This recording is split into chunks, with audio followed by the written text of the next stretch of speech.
All right, folks. So here's some more interesting details. With Donald Trump and January 6th.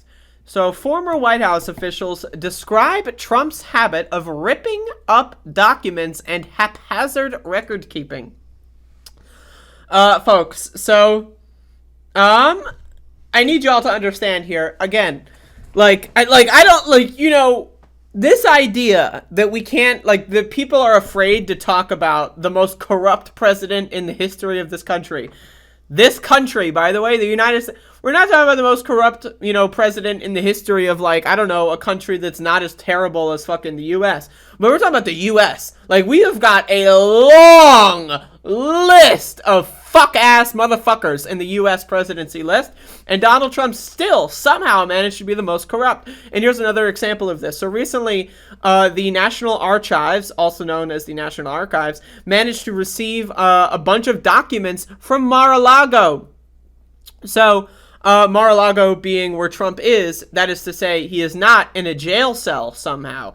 He literally tried to destroy the U.S. government as he was the president, and he's, as of this moment, as of February 8th, 2022, Donald Trump is not in a jail cell. So the National Archives needing to speak to Trump, instead of going to prison where Trump should be, they went to Mar-a-Lago and they received some documents. Now again, this is important because those documents were not supposed to be in Mar-a-Lago. They were supposed to be at the White House. They were supposed to have been given to the National Archives. And here's more information in regards to Donald Trump's habits when it comes to keeping documents. I believe it's like the Presidential Records Act or some bullshit.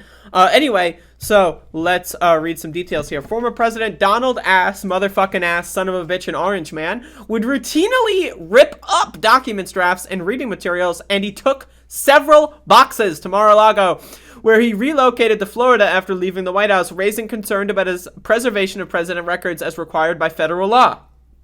Again, there is no enforcement mechanism. There is none. There is no enforcement. So, okay, it would be like if you're speeding, right, and then the cop, instead of, pulling you over, puts up a sign that says, hey, you're not supposed to do that, and then they just chill, and you don't even look at the sign? What? That's basically what's going on. They can have as many laws as they want. There's federal laws. We gotta reserve and restore, and the acts, and the archives. Okay. Well, what if I just decide not to?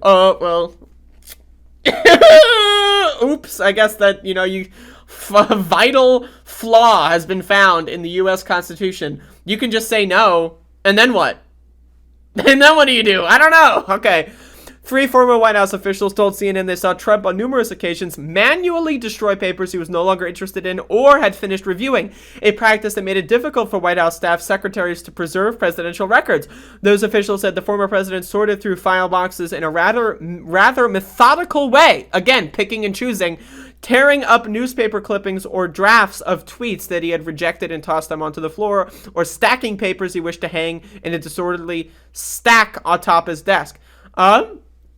There's another phenomenon here. Also, he had burn bags of documents that he didn't want to just rip up, but he wanted to burn. He wanted to incinerate them. He had burn bags, motherfucker. I need you to understand that. They said Trump, who was often trailed by aides lugging file boxes as he boarded Marine One for day trips or overseas visits, ignored pleas to end the destructive habit. The boxes, as they were colloquially known among senior staff, contained all the save-for-later items that Trump would spend long flights going through, articles that he wanted to scribble Sharpie messages on before mailing them off to close friends, gossipy stories about the blah, blah, blah. He would have sometimes blah, blah, blah, 6 or 7 boxes, many, many boxes. Believe me, many, many boxes. So anyway, this guy violates every single law, the most corrupt president in the history of this country. And this country, again, a lot of corrupt presidents, okay? And yet, not in jail. So again, we're talking about federal officials from the National Archives went to Mar-a-Lago, not to throw Trump in jail, but to get boxes that he illegally stole. That's like if cops went it, that's like if I stole someone's, let's say I stole someone's, I don't know, baseball card collection, right? And then the cops come into my house, right? And they take the collection back and they say, yeah, probably shouldn't have done that. And then they just leave me alone. What? Like, but I stole the fucking I stole that motherfucker's shit. I have illegal possession of that motherfucker's shit. You're not gonna take me to jail?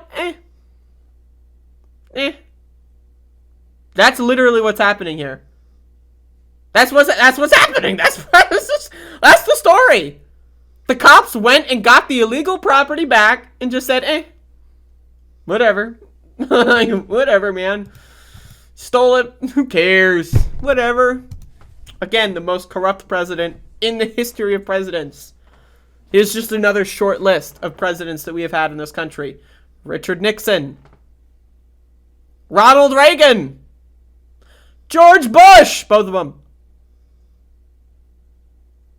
William Clinton. These are all presidents that have been presidents in the United States of America, and Donald Trump is still somehow the most corrupt president, and everyone just lets him do it. Everyone just lets him do it.